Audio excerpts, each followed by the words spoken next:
용암천에서 다듬은 생각, 권병애. 장마 중간에 내비치는 햇살이 마음을 상쾌하게 한다. 청명하고 따사롭고 신선한 바람에 햇빛은 더욱 밝고 은혜롭다. 창문을 열고 심호흡을 하며 아침 공기를 마셔본다. 느낌이 시원하고 산뜻하다. 이렇게 날씨가 좋은 날에는 어딘가로 무작정 떠나고 싶은 마음이 든다. 하지만 요즘은 집에서 책이나 보면서 가까운 곳을 걷는 것이 최고의 피서요, 휴식이라는 생각이 든다. 코로나19는 우리의 생활, 아니 내 생활 전체를 좁은 울타리 안으로 묶어놓았다. 행동이 제한되고 이웃 간 왕래가 뜸하다 보니 나도 모르게 우울감도 쌓여간다. 답답한 마음을 풀어보고자 마스크를 쓰고 인적이 드문 하천변으로 나갔다. 남양주 별내는 내가 나이가 들어 삶을 시작한 곳이다. 불암산을 중심으로 마을을 형성하고 있는데 마을 중심부로 세 갈래의 실개천이 흐른다. 오늘 내가 걷기 위해 나선 곳은 용암천이다. 용암천엔 우거진 갈대숲이며 달맞이꽃 외에도 이름 모를 꽃이 발걸음을 멈추게 한다. 잘 다듬어진 산책길을 걷다 보면 오리도 만나고 백로도 만난다.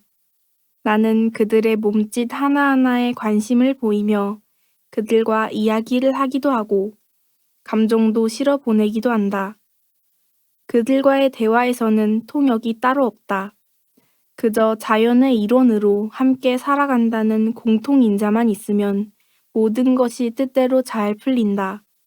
자연 안에서는 그 어떤 것도 행복을 위해 거래하는 일이 없다. 다른 사람들의 마음도 크게 다르지는 않은 것 같다. 산책길에서는 한두 명씩 또는 서너 명 단위로 산책을 나온 사람들을 볼 수 있다. 그 길엔 나와 같이 나이가 많이 든 사람도 있지만 도시 생활에서 오는 긴장감을 풀고 마음의 넉넉함을 얻기 위해 찾는 젊은이도 있다. 어린아이의 손을 잡고 산책을 나온 노인의 모습이 따뜻하게 느껴진다. 반려견을 데리고 나온 사람에게서는 삶의 여유를 느낄 수 있다.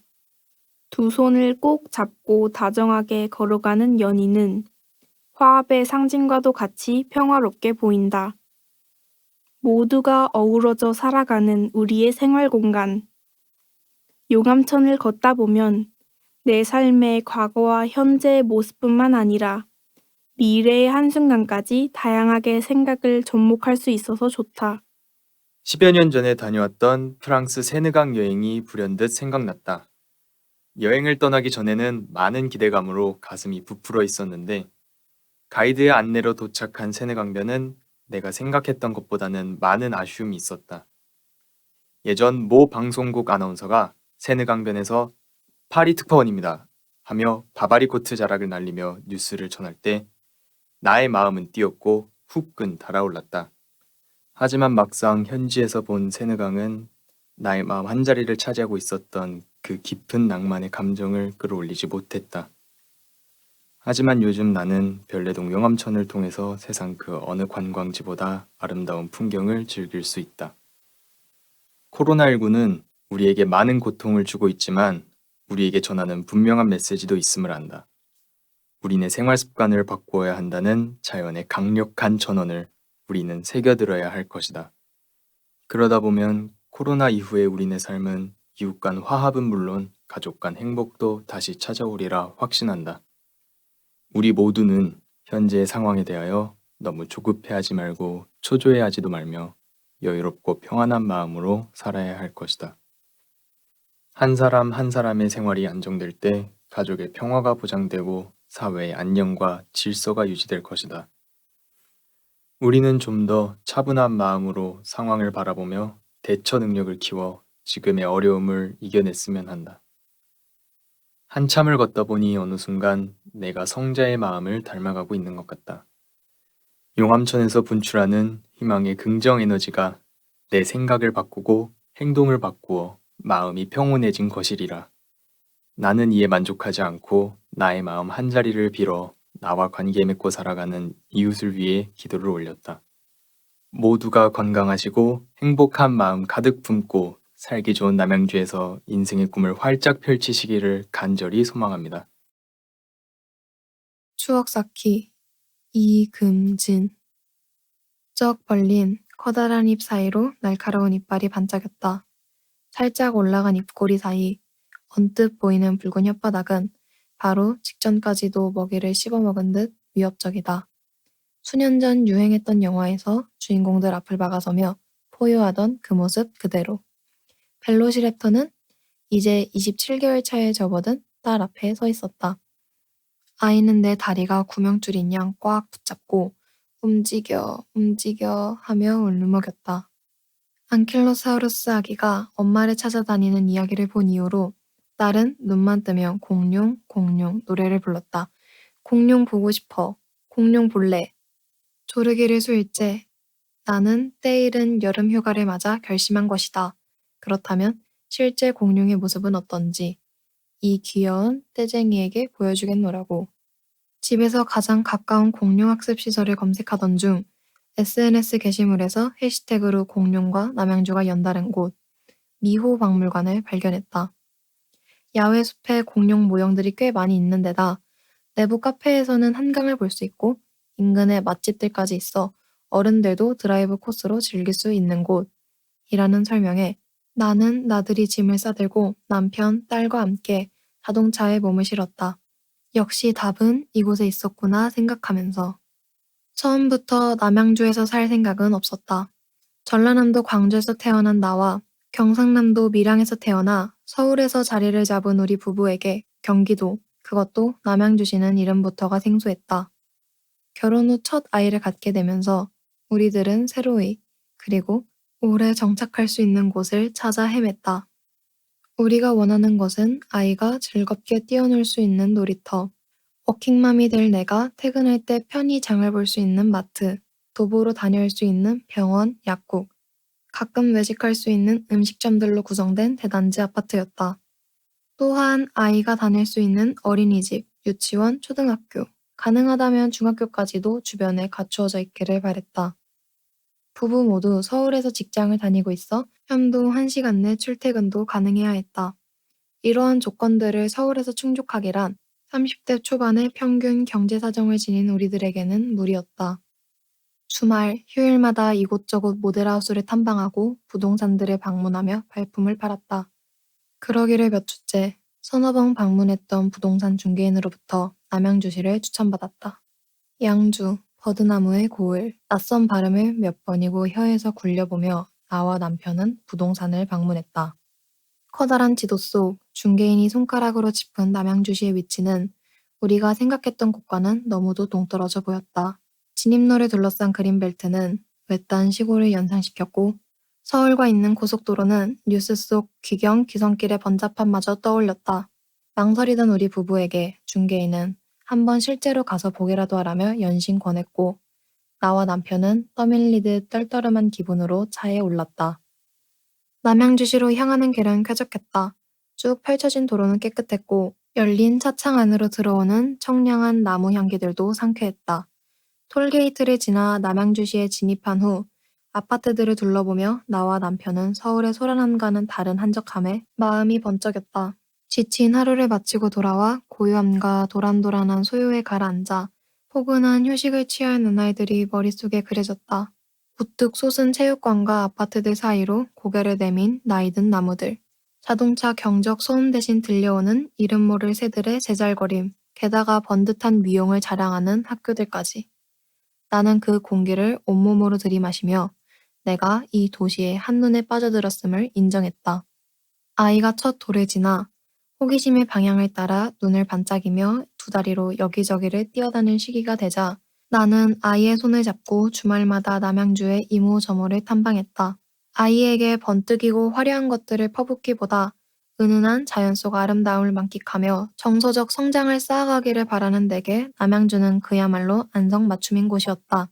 지난해 가을녘 정약용 선생님의 여유당 생가를 방문해 사시사철 푸르른 소나무 아래 그늘에서 그 시절 기품 어린 정치에 푹 빠져 거닐기도 하고 아파트와는 사뭇 다른 풍경에 황홀경에 빠진 아이를 쫓아다니며 대갓집 마님과 아기씨 놀이에 심취해보기도 했다.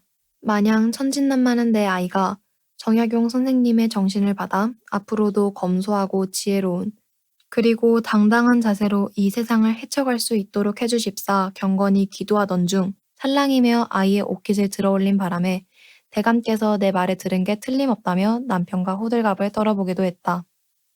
부부 모두가 직장 생활을 하며 바쁜 탓에 TV를 통해서나 보여줄 수 있으리라 생각했던 자연의 풍경들, 계곡이나 폭포, 울창한 휴양림 같은 것들을 고작 왕복 1시간 거리에 오갈 수 있다는 것도 큰 행운이었다.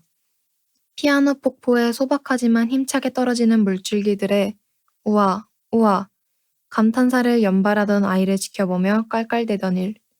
청학동 계곡에서 흐르는 물줄기에 발을 담가 서로에게 물장구 치고 올챙이를 잡으려 낑낑대다가 미끄러져 옷이 다 젖어버렸던 일. 개울가에 올챙이 한 마리 노래를 부르며 올챙이야 올챙이야 어딨니? 애타게 부르던 아이의 사랑스러운 목소리들도 산들바람에 뺨을 부비며 철창 너머 토끼들에게 토끼풀 쥐어주던 산들소리 수목원에서의 추억들도 내 삶의 마지막 날까지 잊지 못할 아름다운 기억들이다. 가족의 시간이란 같은 행복에 대한 기억을 공유하면서 더욱 가치를 더해가는 것이라 믿는다. 남양주 10년살이 계획 아래 남양주 필관 목록들을 버킷리스트처럼 채워넣었다.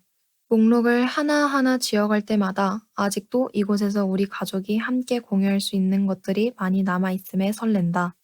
훗날 내 아이는 자연 속에서 단아한 고전의 정신들을 체화하며 어린 시절을 보냈노라 하고 당당히 이야기할 수 있으리라. 나는 여전히 신혼집에 처음 들어선 새댁 마냥 남양주에서 보낼 나와 가족들의 남은 인생들을 기대하고 있다. 남양주의 로컬푸드 김금희. 남양주에는 온갖 자연의 호사를 누리며 살 수 있는 공간이 많다. 울창한 숲을 이루는 산이 많고 북한강 강변의 물의 정원은 계절별로 다양한 꽃이 만발하여 명소가 된 지 오래다. 여기에 맑은 햇살과 깨끗한 공기는 덤으로 따라온다. 내가 이곳 남양주에서 10여 년 살면서 가장 자랑하고 싶은 것은 청정 지역에서 자란 채소를 실컷 먹을 수 있는 것이다.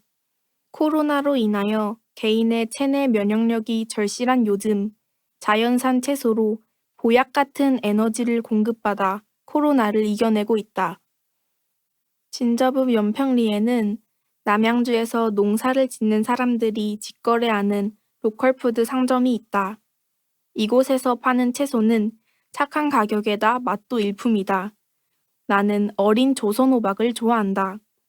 조선호박은 둥글고 반들반들하며 연두빛을 띠고 있다.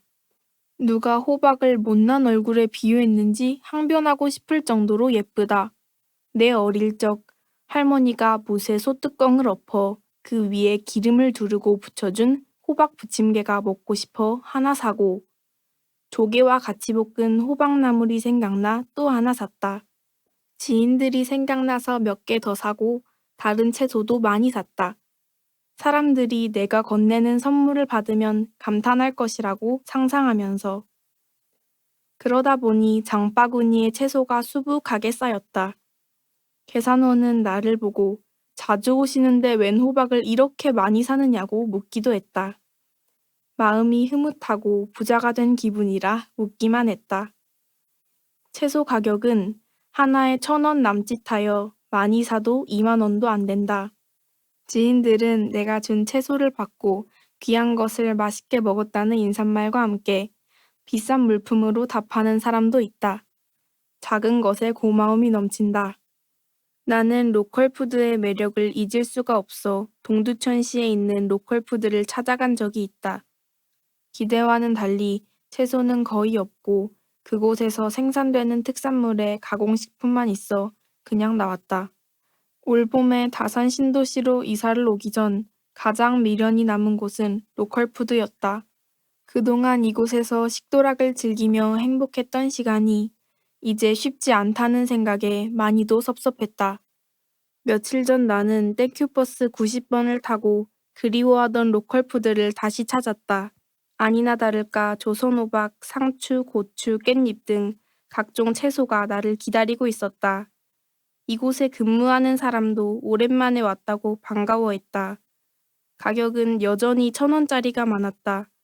내가 가져갈 수 있을 만큼 꾹꾹 눌러 담았다. 좋은 재료는 양념이 적어야 고유의 맛을 살릴 수 있다. 저녁 반찬으로 새우젓을 넣어 호박볶음을 하고 상추쌈을 내놓았다.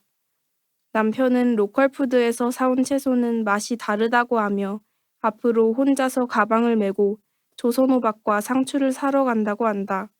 진접에서 항상 먹을 때는 느끼지 못하다가 이사 온 후에야 그 맛을 알아주는 것 같았다. 남양주에 사는 농민들은 자연을 닮아서인지 심성이 착하고 욕심이 없다. 로컬푸드는 소비자에게 채소류를 그저 퍼주는 상점이다. 요즘 노동자의 최저임금은 해마다 상승하여 올해의 시급이 8,720원이다. 그런데 채소의 가격은 5년 전 로컬푸드의 문을 열 때의 가격 그대로이다. 애지중지 키우는 수고, 수확하고 포장하여 운반하기까지 얼마나 수고를 했을까? 그에 비하면 호박, 상추를 1,000원에 사기는 송구스럽다. 농민들이 수고한 대가를 어느 정도 반영하여 운영하는 것이 더불어 살아가는 삶의 방식이라고 생각한다. 나는 그동안 남양주에서 소소한 즐거움에 취해 살았구나 싶다. 작년과 올해 사람을 대면할 수 없는 코로나 시대를 접하면서 남양주의 자연 친화적 환경이 더욱 소중하게 여겨진다. 자연은 무한한 사랑을 품고 있어 자연과 소통하며 위로받고 힘을 얻는 것이 아닐까. 그리고 삶의 행복은 큰 것에 있지 않았다. 나는 청정 지역의 자연 산물을 먹고 나누며 행복한 노년을 보내고 있다. 자연에서 생산된 호박 속에는 어머니 품속 같은 사랑이 녹아 있어 달콤하기도 하다. 감사하고 행복하다.